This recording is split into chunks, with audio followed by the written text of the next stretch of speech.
It's interesting that some people find science so easy and others find it kind of dull and difficult. Especially kids, some of them are just eat it up. And I don't know why it is. It's the same perhaps for all subjects. For instance, lots of people love music and I never could carry a tune. And I lose a great deal of pleasure out of that.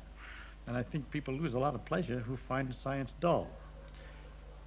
In the case of science, I think that one of the things that make it very difficult is it takes a lot of imagination. It's very hard to imagine all the crazy things that things really are like.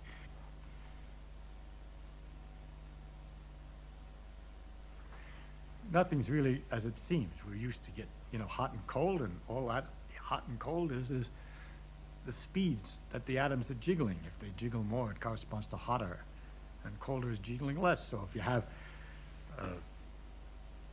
a bunch of atoms, a cup of coffee or something sitting on a table, and the atoms are jiggling a great deal in the coffee, and they bounce against the cup, and the cup then gets shaking, and the atoms in the cup shake, and they bounce against the saucer, and the heat heats the cup and heats everything else. And hot thing spreads its heat into other things by mere contact, because the atoms that are jiggling a lot in the hot thing shake the ones that are jiggling only a little bit in the cold thing, so that the hot heat, we say, goes into the cold thing. It spreads.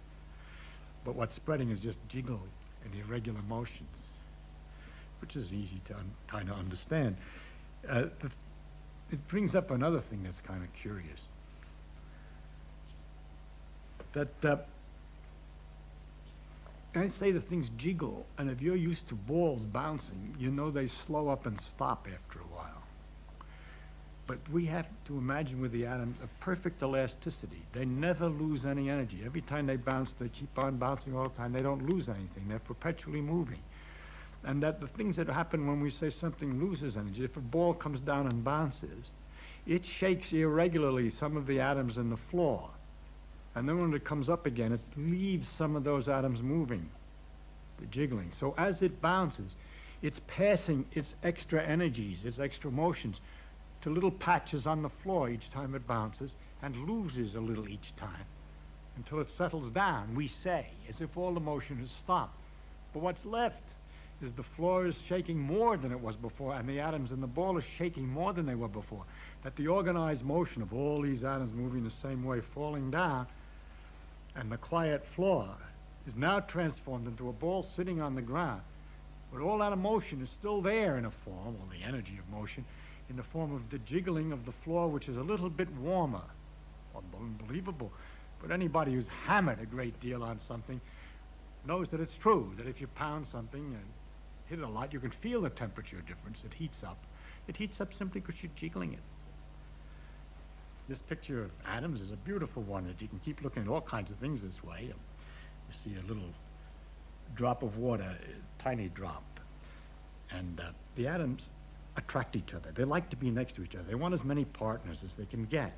Now, the guys that are at the surface have only partners on one side here, in the air on the other side, so they're trying to get in. And you can imagine this team of people, these teeming people, all moving very fast, all trying to have as many partners as possible. And the guys at the edge are very unhappy and nervous, and they keep pounding in, trying to get in, and that makes it a tight ball instead of a flat. And that's what, surface tension, the way when you realize, when you see how sometimes a water drop sits like this on a table, then you start to imagine why it sits like that, because everybody's trying to get into the water. And at the same time, while all this is happening, there are these atoms that are leaving the surface, and the water drop is slowly disappearing. I find myself trying to imagine all kinds of things all the time, and I get a kick out of it, just like a runner gets a kick out of sweating. I get a kick out of thinking about these things. I can't stop. I mean, I could talk forever. If you cooled off the water so the jiggling is less and less, and it jiggles slower and slower, then the atoms get stuck in place. They like to be with their friend.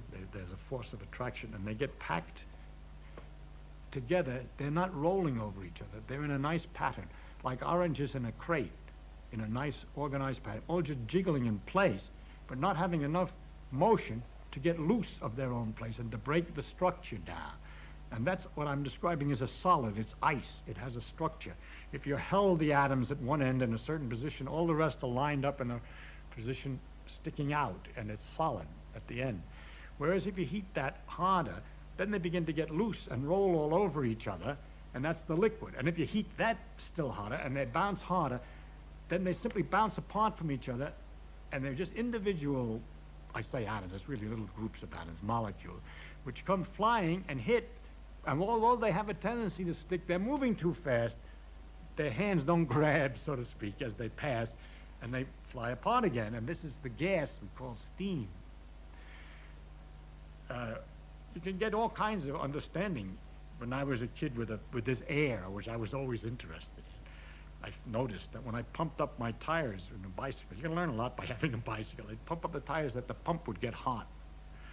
And that's also understandable. See, as the pump handle comes down and the atoms are coming up against it and bouncing off, and it's moving in, the ones that are coming off have a bigger speed than the ones that are coming in, so that as it comes down, and each time they collide, it speeds them up.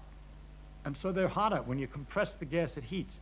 And when you pull the piston back out, then atoms which are coming fast at the piston feel a receding or sort of a give. It gives, and it comes out with less energy. It's like going up against something which is soft and yielding. It goes boom, boom, and it loses. So as you pull the piston out and the atoms are hit, they lose their speed and they cool off. And gases cool when they expand. And the fun of it is that all these things which you see, notice in the world about it, the pump heats the gas, or the gas cools when it expands, or the steam evaporates until you cover the cover, and all these things you can understand from these simple pictures. And that's kind of a lot of fun to think about. I don't want to take this stuff seriously. I think we should just have fun imagining it, not worry about. There's no teacher going to ask you questions at the end. Otherwise, it's a horrible subject.